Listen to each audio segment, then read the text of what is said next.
अपने को जो पीड़ा होती है वही पीड़ा हम दूसरे के लिए महसूस करें, तो मैं कहता हूँ कि पूरा विश्व शांति से जिए, कोई किसी को किसी प्रकार का दुख ना दे और ये पूरा संसार ही स्वर्ग के समान हो जाए। और संत महात्मा फकीरों का तो कहना भी यही है कि समाज में शांति रहे, भाईचारा रहे, प्यार रहे, एक दूसरे के पूरक रहें, उनकी सहायता करें, सेवा करें। ये जाति पाति धर्म के नाम पर आपसी झगड़ेबाजी, ईर्ष्या, द्वेष किस लिए करते हैं? एक प्रभु की संतान होते हुए भी हम मनों के अंदर इतना द्वेष पालते हैं, किसी को नीचा समझते हैं, किसी को ऊंचा समझते हैं, किसी को गरीब समझते हैं, किसी को अछूत समझते हैं। सभी एक प्रभु की संतान हैं। हम उसके बावजूद एक पिता की संतान होते हुए एक ही पृथ्वी पर रहते हैं, एक जैसी हवा का सेवन करते हैं, वही पानी सबको जिंदा रखने के लिए जीवन देता है, वही सब प्रकार की चीज़ें जो हमें ज़रूरी हैं सबको चाहिए। फिर किस लिए भेद है? ये भेद इसलिए बना लिया कि सिर्फ हम जिंदा रहें और बाकी दूसरे चाहे कहीं भी जाएं या कहीं भी मरें, कुछ भी करें, कितना भी कष्ट दुख हो। पूरे संसार को भाईचारे के रूप में अगर मानते हैं, समझते हैं और ये चीज़ पूरे दुनिया में कायम हो जाए तो बहुत बड़ी बात है। फिर इंसान को किसी प्रकार की इन चीज़ों की याचना प्रार्थना करने की ज़रूरत ही नहीं रहेगी कि वो भक्ति करें, तप करें या कोई और दूसरे योग साधना ऐसे जतन करें। ना ही ये इतनी बीमारियां होंगी, ना ही इतने दुख वाली चीज़ें, कष्ट देने वाली आपसी द्वेष और ईर्ष्या की बातें रहेंगी। इंसान इंसान से प्यार करे, दूसरे जीवों पर भी उतनी ही दया रखे, तो शांति कायम हो सकती है पूरी दुनिया में। और ये शांति संदेश पूरी दुनिया के लिए ही होना चाहिए, किसी एक देश, एक जाति, एक धर्म के लिए नहीं। हाँ, कुछ चीज़ों के लिए आज दूसरी जो मुख्य करके बात है, विश्व पर्यावरण दिवस के रूप में भी मनाया जा रहा है। इन चीज़ों की जरूरत क्यों पड़ी कि इंसान ने अपनी भूल से कहो, अपने सुख सुविधा स्वार्थ के लिए कहो, प्रकृति की चीज़ों को जो हमें सब प्रकार से सुख देने वाली हैं, जीवन देने वाली हैं, उनको हमने बिना सोचे समझे उनका नाश कर दिया, पर्यावरण को बिगाड़ दिया हमने। उनमें अंधाधुंध पेड़ों की कटाई की गई। कितने अच्छे अच्छे उनमें पेड़ थे, वो पेड़ जो सांस लेते थे उनमें आज कितने, हमने सुना नहीं कि ऑक्सीजन के लिए लोगों की कितनी भागम भाग हुई इस बीमारी के कारण। क्यों हुई? उसका कारण क्या था? ऑक्सीजन की कमी होने का कारण है पेड़ों की कटाई। जब उस पेड़ों की कटाई कर ली गई, जितने हमें ऑक्सीजन मिलनी चाहिए थी, पेड़ जितनी ऑक्सीजन देते थे उतने पेड़ हमने नहीं छोड़े, नहीं तो ऑक्सीजन की कमी होने का कारण क्या? इसलिए बल्कि महात्माओं ने, संतों ने तो बहुत पहले ही ये बात कही और उन पेड़ों को सुरक्षित रखने के लिए इतना तक कहा कि जामा जी महाराज हुए हैं, गुरु जमनेश्वर प्रसाद के नाम से जानते थे, उन्होंने एक धर्म चलाया जिसका नाम था बिश्नोई। और बिश्नोई का अर्थ ये था 20 और 9 नियमों का पालन करना। और 20 और 9 नियमों के पालन करने के कारण बिश्नोई हुआ, 20 और 9 बिश्नोई। उन्होंने अपने शिष्यों को ये पाठ पढ़ाया कि अगर कोई भी एक पेड़ को काटता है तो समझो अपनी संतान को काटता है, अगर कोई एक जीव को मारता है तो समझो कि अपने ही पुत्र को मारता है। इसलिए उन्होंने सब लोगों को ये संदेश दिया, कितना पर्यावरण को बचाने के लिए कितना पहले उन्होंने ये संदेश दिया था। अगर उन बातों को मानते और उन पेड़ों की अंधाधुंध कटाई नहीं करते, पर्यावरण को नहीं बिगाड़ते, पानी का बुरी तरह से उपयोग नहीं करते हैं।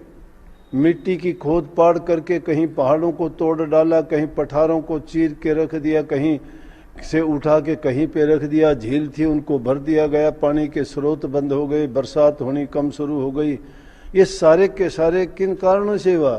सारे जीव जंतु पक्षी लोप होते चले गए। जंगलों में रहने वाले हिरण थे, खरगोश थे, गीदड़ थे, कितने जानवर ऐसे थे, आज हमें ये कहने के लिए मजबूर हो गए हैं कि हमारी बाघों की रक्षा करो, बाघों को बचाओ। ये प्राणी दुर्लभ होते जा रहे हैं। कितने दुर्लभ प्राणी क्यों खो दिए हमने, कैसे खो दिए? उनके रहने के लिए, छिपने के लिए और जीवन यापन की जगह हमने खत्म कर दी। इंसान ने इतना बुरी तरह से उस पर्यावरण के साथ मैं कहूँगा कि बिना सोचे समझे जो कार्य किए, उसके कारण आज हमें ये कहना पड़ रहा है कि पर्यावरण की रक्षा करो, पर्यावरण को बचाओ। और पर्यावरण के दिवस से उनको याद दिलाओ सबको। लेकिन फिर भी इंसान अपने स्वार्थ और अपने हित के लिए ये नहीं सोचता कि आगे आने वाले समय में कुछ भी हो या किसी को कुछ भी मिले, बचे उनके लिए या ना बचे या ना जिए वो, इस सभ्यता का कुछ भी हो, लेकिन वो सिर्फ वर्तमान काल में जीना चाहते हैं कि हमें अपना स्वार्थ पूरा करना है। तो इसलिए हमें सबको मिल के ये करना चाहिए कि जितने अधिक ज़्यादा से ज़्यादा पेड़ लगाने चाहिए। मैंने भी बहुत पहले से इन बातों पर बड़ा जोर दिया। पानी को बचाना चाहिए। पानी की आज हालत यह है कि अगर आगे आने वाले समय में देखोगे पीने के लिए पानी नहीं बचेगा। और पानी इंसान को जीवन देता है, पानी खत्म हो जाएगा तो जीवन भी खत्म हो जाएंगे। पानी को बचाने के लिए बड़े अच्छे तरीके भी मैंने सुझाए नहीं, हमने किए भी हैं कि अपने घरों में जो पानी हम प्रयोग करते हैं उसको बचाने के लिए अगर वहीं घर में ही बोर करके उस पानी को गलियों में बखेरने की बजाय एक तो गंदगी कीचड़ से बचेंगे, बीमारियां फैलने से बचेंगे, क्योंकि जब गंदी नालियों में वो पानी जाके रुकेगा नहीं तो वहाँ कीट पतंगे और रोगाणु पैदा नहीं होंगे। अगर घर में ही एक बोर करके उस पानी को जो हम प्रयोग में लाते हैं जमीन के अंदर छोड़ देंगे तो पानी की कमी नहीं रहेगी, पूर्ति होती रहेगी। हमने किया भी है। हमने तो जहाँ कहीं भी हमसे बना है कि हमने बोर करके उस जगह के पानी को जमीन के अंदर ही डालने का प्रयास किया। एक तो फालतू पानी के बहने के कारण कीचड़ से बचते हैं, गंदगी से बचते हैं, रोग बीमारियों से बचते हैं और पानी की सुरक्षा भी होती है। बहुत आसान है लेकिन करना नहीं चाहते, सोचते हैं कि हम तो अपना हित चाहिए, दूसरा चाहे मरे या जिए। ये आपाधापी का समय इंसान को इतना स्वार्थी बना दिया कि उसके कारण ये सब ऐसा हो रहा है। तो इन बातों से बचना चाहिए। जितने ज़्यादा हो उसके पेड़ लगाने चाहिए। पेड़ लगाने का बहुत पुण्य है।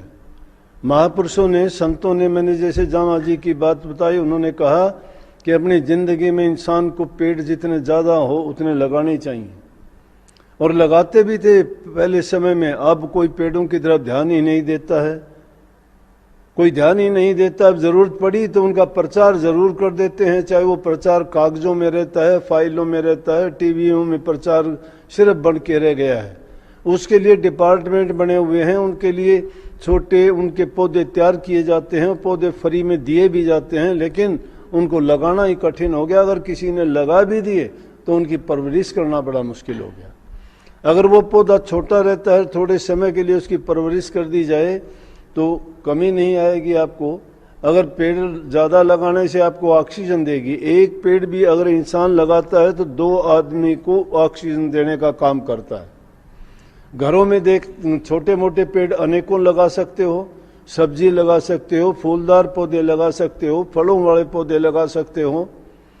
घर में फूल अगर लगाओगे सुगंधी देंगे, वातावरण शुद्ध होगा।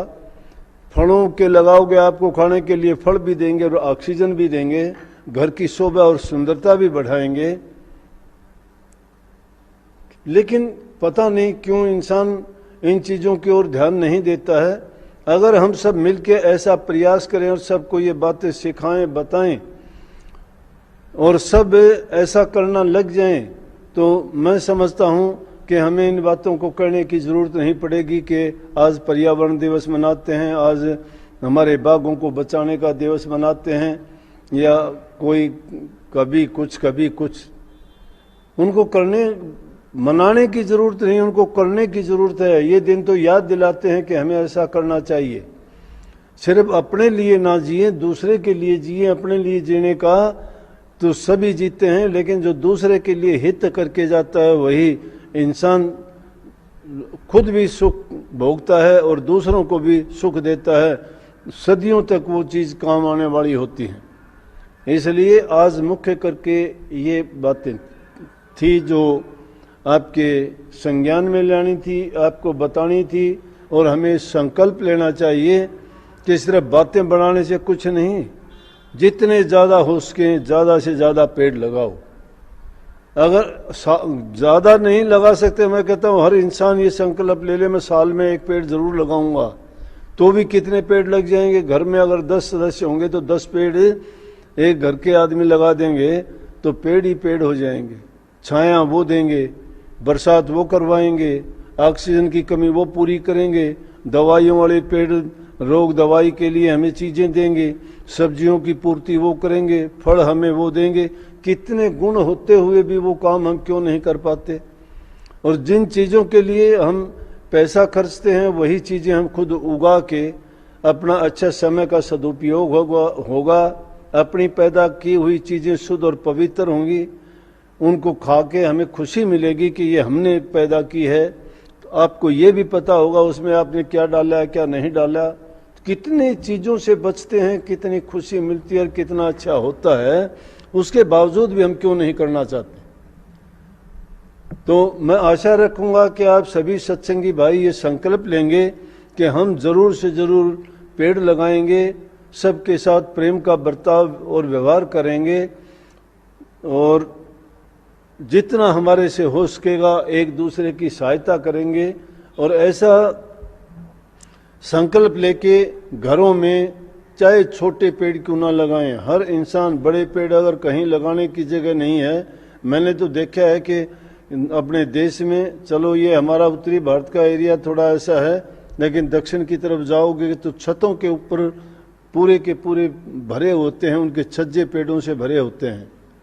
कितने पेड़ उन पर होते हैं, कोई सुगंधी देने वाले, फूल देने वाले, और छोटे मोटे फल भी, जो छोटे पौधे होते हैं वो फल भी देते हैं।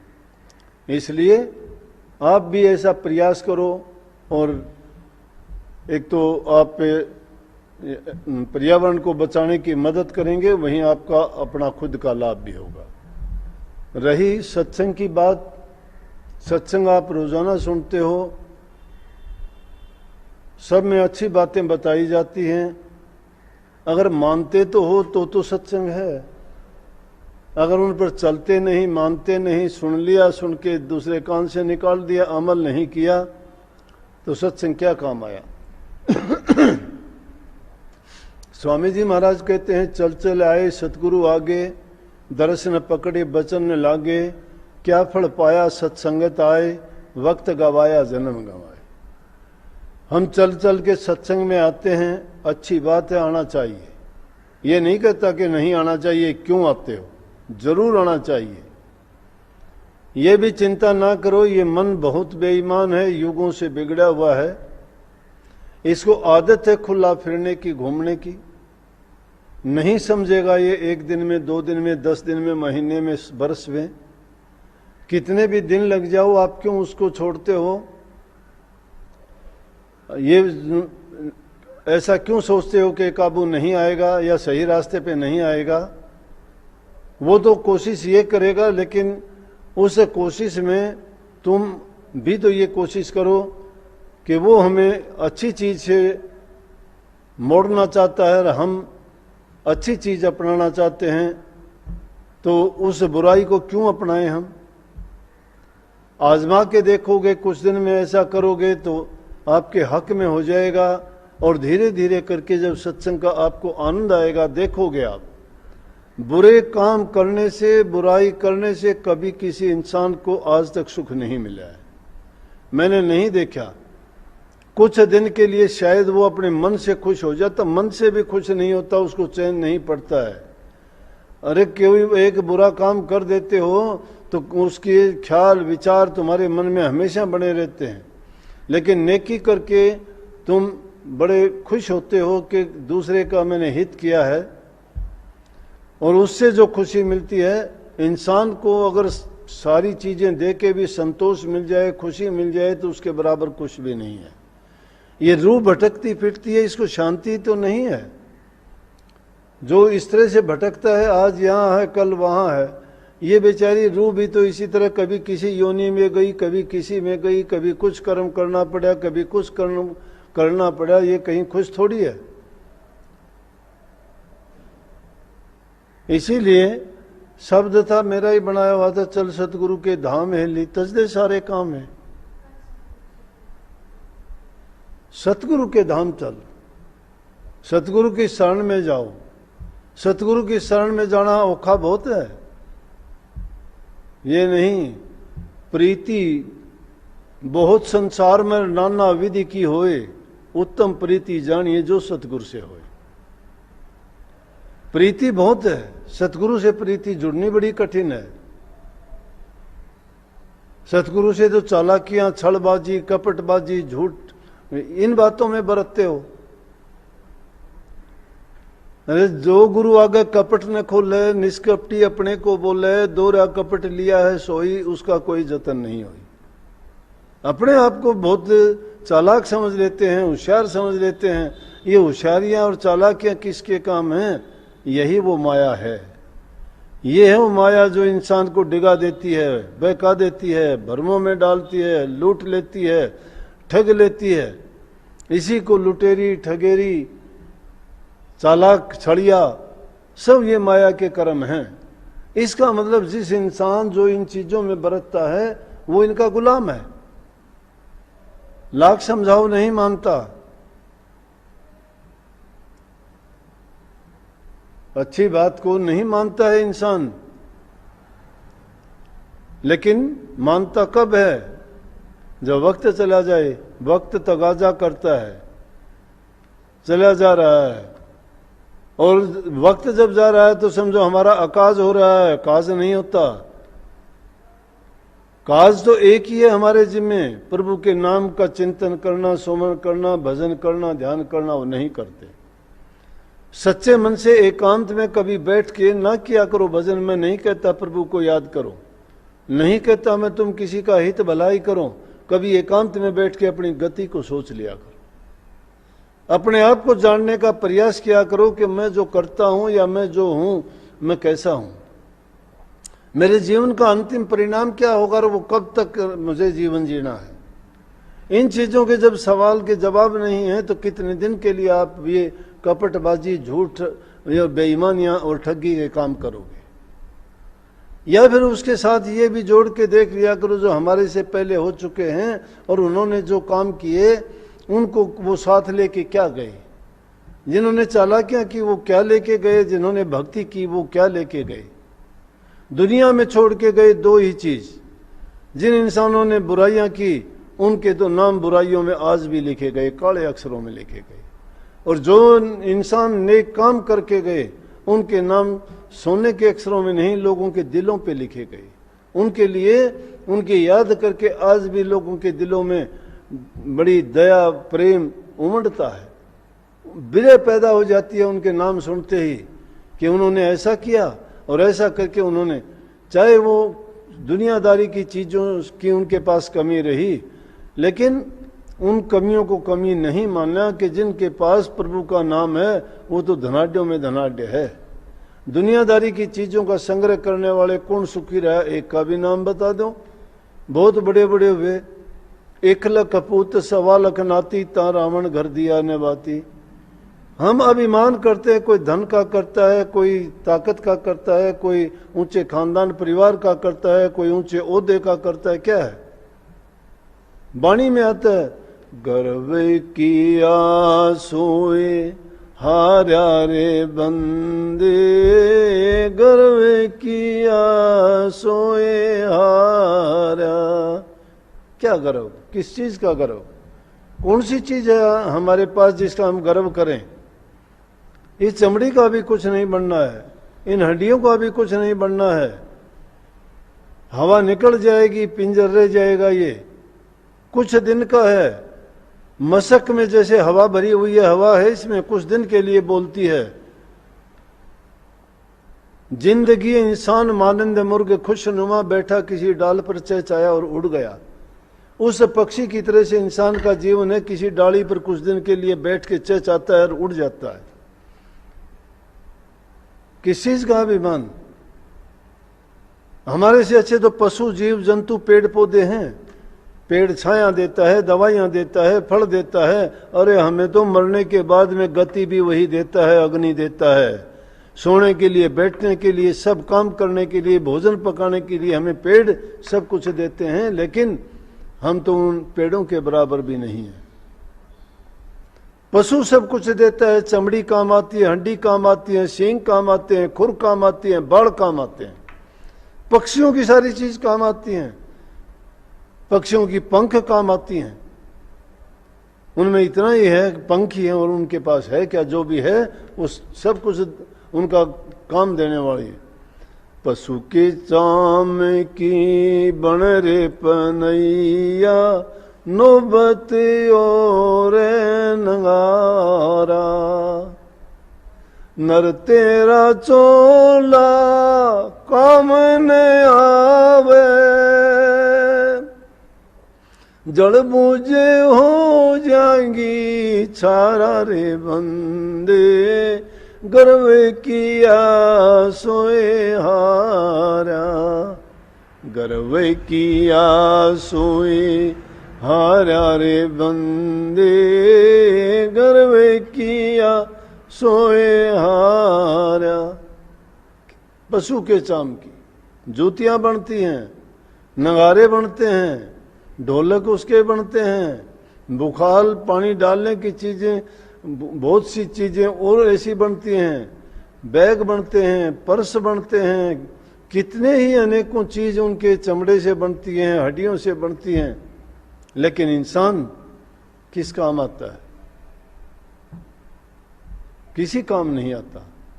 इसकी तो एक जड़ बुझ के राख बनती है, मिट्टी बन जाती है, वो भी उड़ जाती है, पता ही नहीं चलता कौन था, कहाँ था, क्या था, अस्तित्व ही खत्म है।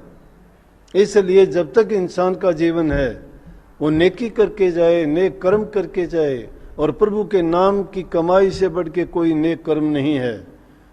जितने काम है करते रहो उन कामों को, लेकिन उन कामों में भी सच्चाई से बरतते हो, सच्ची भक्ति है।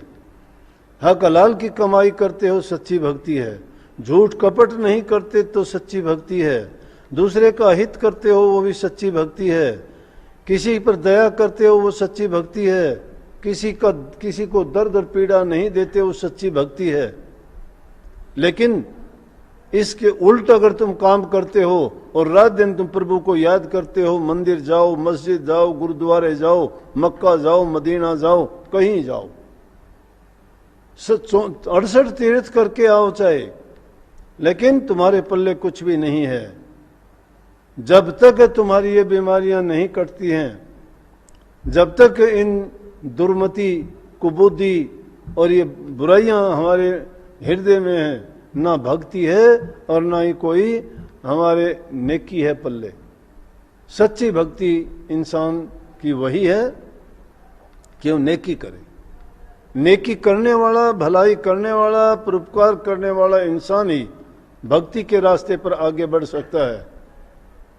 अमला उते हुए नवेड़े खड़ी रहेंगी बातों से बात नहीं बनेगी, अमल करने से। जो अमल करेगा वही अपने जीवन के सार को खोज पाएगा और ढूंढ पाएगा।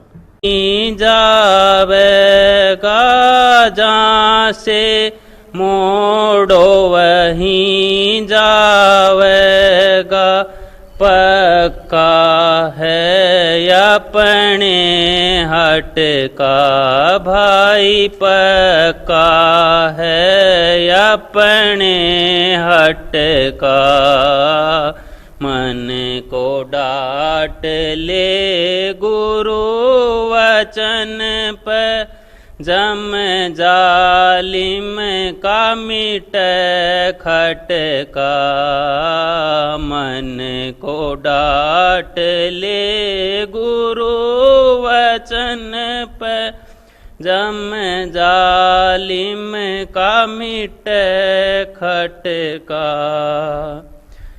मन को डांट ले गुरु वचन पे जम जालिम का मिट खटका जित कितना समझाओ एक न मान कितना समझाओ एक न मान फिरता है भटका भटका भाई फिरता है भटका भटका मन को डांट ले गुरु वचन पे जम जालिम का मिट खटका मन को डांट ले गुरु वचन पे जम जालिम का मिट खटका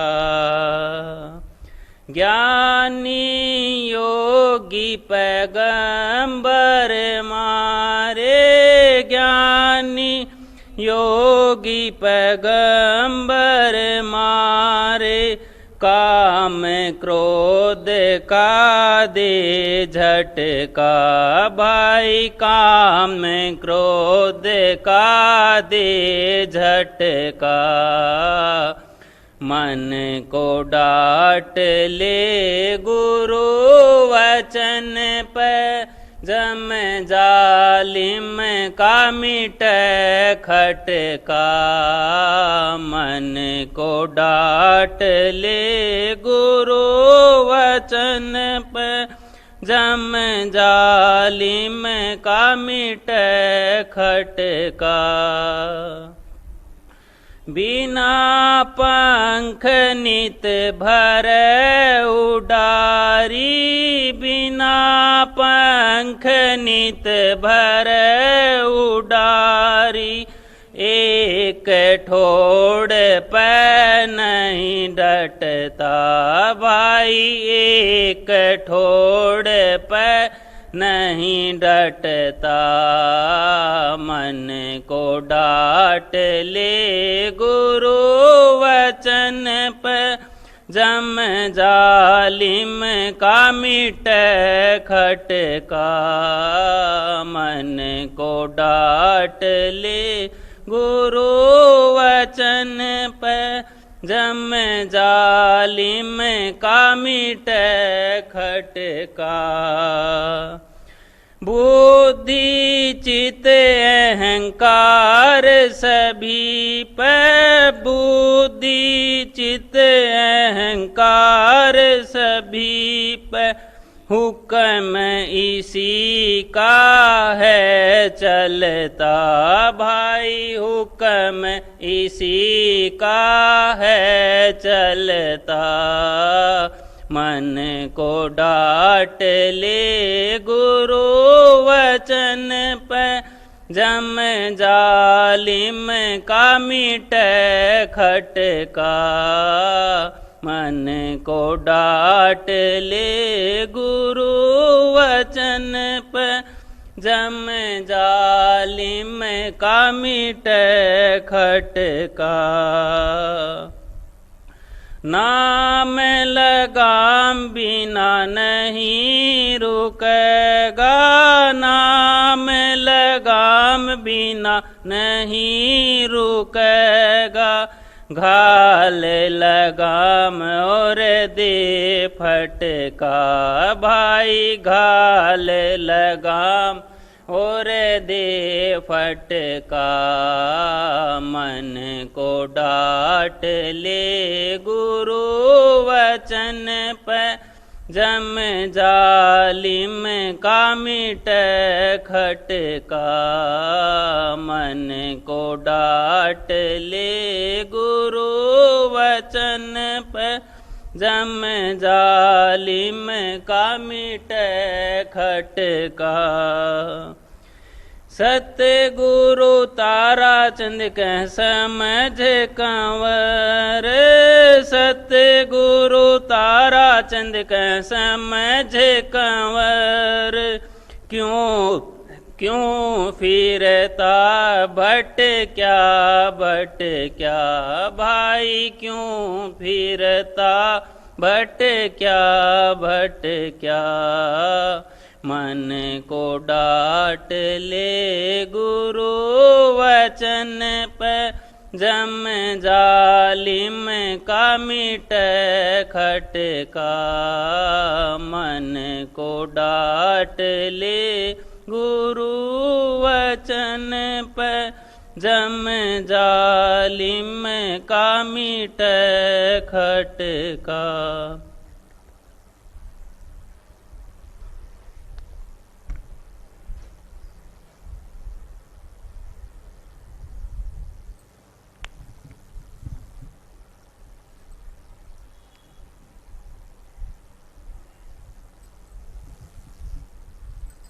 राधा स्वामी जी।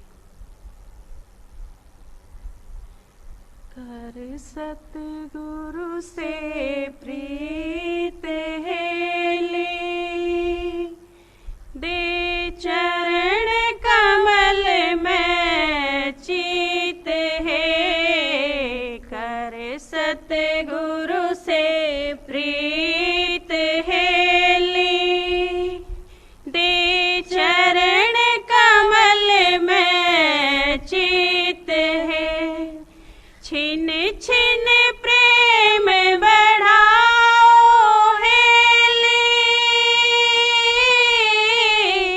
उन साना कोई मीत है कर सतगुरु से प्रीत हेली दे चरण कमल में चित है कुल कुटुम जग मर्यादा इनसे तेरा होए अकाजा वक्त करे है बड़ा तगाजा जन्म रहा तेरा बीत है कर सतगुरु से प्रीत हेली दे चरण कमल में चित है कर सतगुरु से प्रीत हेली छिन छिन प्रेम बढ़ाओ हेली उन साना कोई मीत है धन संपत्ति और मान बढ़ाई ये तो सभी यही रहाई इन संग काहे कोल पिटाई ये बालू कैसी भीत है कर सतगुरु से प्रीत हेली दे चरण कमल में चित है कर सतगुरु से प्रीत हेली दे चरण कमल में चित है सतगुरु खोज तुझे वेद बतावे परमार्थ की राह